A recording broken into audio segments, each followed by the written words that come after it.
बिहार शब्द का क्या अर्थ है? तो बिहार शब्द का अर्थ देवदूतों की भूमि नहीं है, हरियाली का प्रदेश नहीं है, आर्य प्रदेश नहीं है और ये भी नहीं है। राइट ऑप्शन ए हो जाएगा, बौद्ध मठ। बिहार में कितने प्रमंडल हैं? बिहार कई सारे प्रमंडलों अनुभागों में भी बटा हुआ है, तो इसमें 11 प्रमंडलों में से बांटा गया है। बिहार में सबसे कम जनसंख्या वाला जिला ये शेखपुरा, सीतामढ़ी, खगड़िया ग्रुप में से कोई नहीं, तो शेखपुरा बहुत छोटा सा जिला है।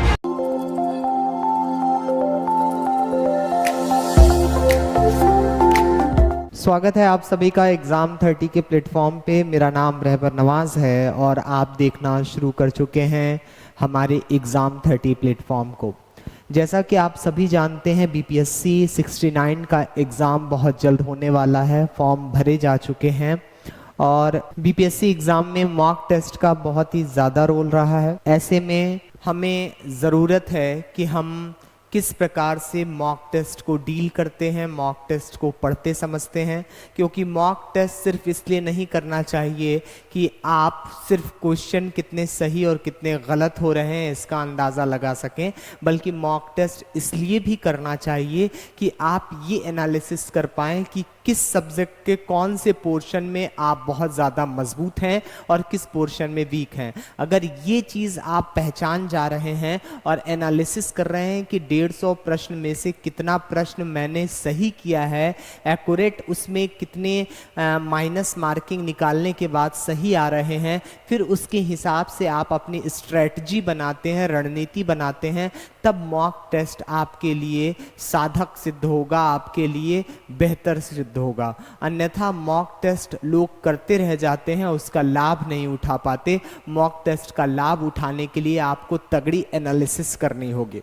हम एग्ज़ाम 30 के प्लेटफॉर्म के माध्यम से प्रयास कर रहे हैं कि 69 बीपीएससी में जितने भी मैक्सिमम क्वेश्चन प्रीवियस ईयर के हों या अपकमिंग एग्ज़ाम में पूछे जा सकने वाली संभावित प्रश्नावलियों का जो संकलन है वो आपके सामने प्रस्तुत करें। तो उसी क्रम में आज टेस्ट नंबर 4 है और इसमें हम लेकर के आए हैं बिहार स्पेशल से रिलेटेड महत्वपूर्ण प्रश्न, जिसमें विगत वर्षों में पूछे गए महत्वपूर्ण प्रश्न भी शामिल हैं और साथ ही साथ एनसीईआरटी पर आधारित एमसीक्यू भी सम्मिलित किए गए हैं। ठीक है, तो 69 बीपीएससी प्रीलिम्स 2023 में जो होने वाला है उसके टेस्ट सीरीज का जो क्रम चल रहा है उसका चौथा ये एपिसोड है।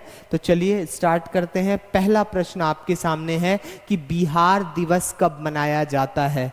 20 मार्च, 21 मार्च, 22 मार्च, 25 मार्च, और ई ऑप्शन तो बीपीएससी में रहता ही है, इसलिए यहाँ पे राइट ऑप्शन है बी। बिहार दिवस कब मनाई जाती है? 21 मार्च को। ठीक है, बिहार की राजकीय भाषा, यहाँ की होगा, बिहार की राजकीय भाषा इनमें से कौन है?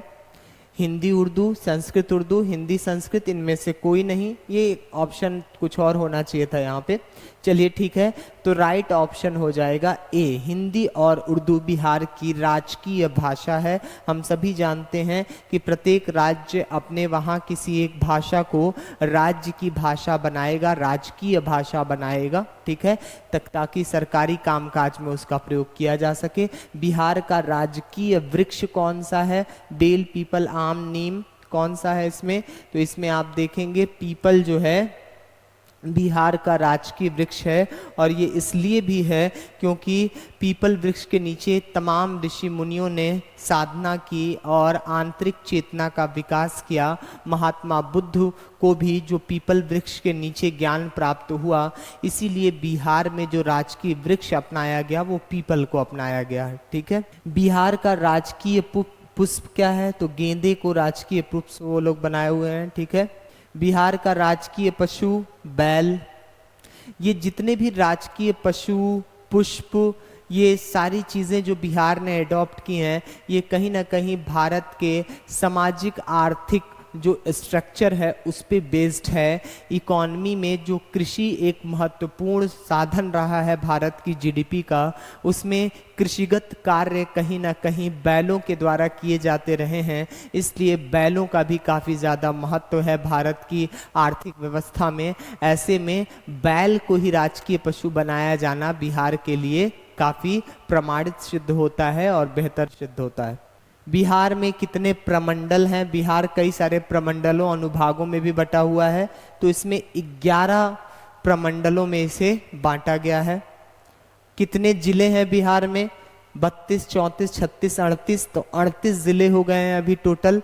शिवहर वगैरह जो लेटेस्ट बना है अभी। बिहार में सर्वाधिक जनसंख्या वाला जिला कौन सा है, जहां सर्वाधिक जनसंख्या पाई जाती है? नो डाउट राजधानी होगी पटना। यहीं पे ज़्यादा लोगों का माइग्रेशन हुआ होगा, बाहर से लोग आकर के बसे होंगे, इसलिए पटना सबसे ज़्यादा है। बिहार में सबसे कम जनसंख्या वाला जिला मुंगेर, शेखपुरा, सीतामढ़ी, खगड़िया, उपरोक्त में से कोई नहीं। तो शेखपुरा बहुत छोटा सा जिला है, यहाँ पे सबसे कम जनसंख्या देखने को मिलती है। बिहार में सबसे कम लिंगानुपात वाला जिला कौन सा है, जहां सबसे कम लिंगानुपात है? तो इसमें हो जाएगा राइट ऑप्शन मुंगेर। मुंगेर में जो है सबसे कम लिंगानुपात देखने को मिलता है, ठीक है, जो लगभग 876 है 2011 की जनगणना के हिसाब से, ठीक है। अगला प्रश्न है कि बिहार में सर्वाधिक लिंगानुपात सेक्स रेशियो कहाँ पे है? समस्तीपुर, शिवहर, गोपालगंज, पटना, या इनमें से कोई नहीं। तो गोपालगंज में सर्वाधिक रेशियो मिलती है, ठीक है, लिंगानुपात की। बिहार में सर्वाधिक साक्षरता वाला जिला कौन सा है? तो रोहतास है। रोहतास सर्वाधिक शिक्षित जिला है। बिहार में सबसे कम साक्षरता पूर्णिया फेमस है, ठीक है। बिहार में सर्वाधिक वर्षा वाला जिला, तो इसमें किशनगंज जो है सबसे पूर्व का जो जिला है, यहाँ पे कोने में ये किशनगंज है, यहाँ पे सर्वाधिक वर्षा होती है। बिहार में सबसे कम वर्षा वाला जिला कौन सा है? अररिया, औरंगाबाद, भोजपुर, बक्सर। तो इसमें राइट ऑप्शन हो जाएगा आपका औरंगाबाद। औरंगाबाद में सबसे कम वर्षा होती है दिए गए विकल्पों में। बिहार में सबसे ठंडा जिला कौन सा है? तो सबसे ठंडा जिला गया। गया सबसे ठंडा जिला कहा जाता है। अगला प्रश्न है मूल रूप से बिहार शब्द का क्या अर्थ है?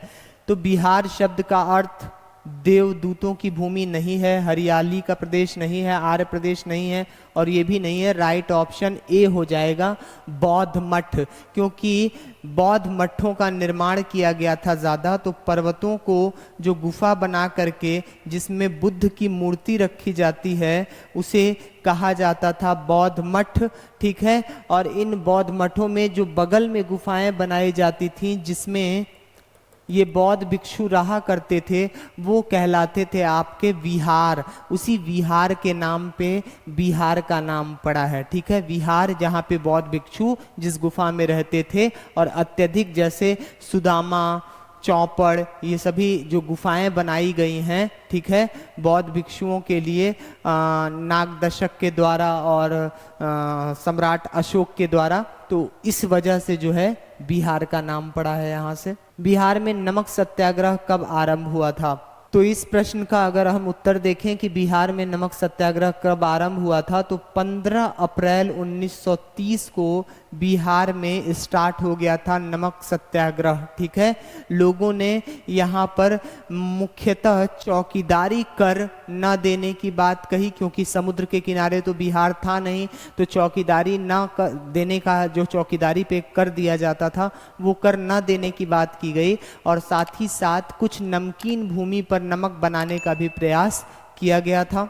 और ये जो नमक सत्याग्रह था ये सारण और चंपारण से शुरू हुआ था बिहार में, सारण और चंपारण से। चंपारण वही है जहां महात्मा गांधी ने 1917 में पहला आंदोलन किया था। अगला है बिहार का पृथक प्रांत के रूप में गठन की मांग कब पहली बार प्रस्तुत की गई थी? तो 1906 में जब स्वदेशी मूवमेंट चल रहा था उस दौरान एक अलग बिहार प्रांत की मांग उठी, क्योंकि बिहार उड़ीसा पहले बंगाल का ही अभिन्न हिस्सा थे, ठीक है। बिहार का मुगल साम्राज्य के प्रांत के रूप में गठन कब हुआ?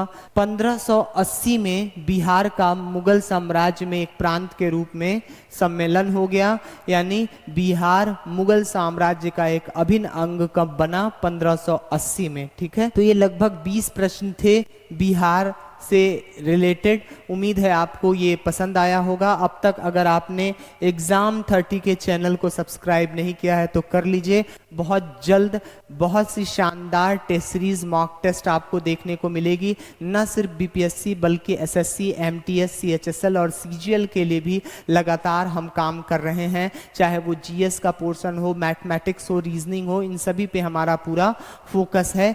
तो आप अन्य अभ्यर्थियों तक भी हमारा ये प्रयास पहुंचाने की कोशिश करें। जय हिंद, सत श्री अकाल, आदाब, जय बिहार, जय जोहार।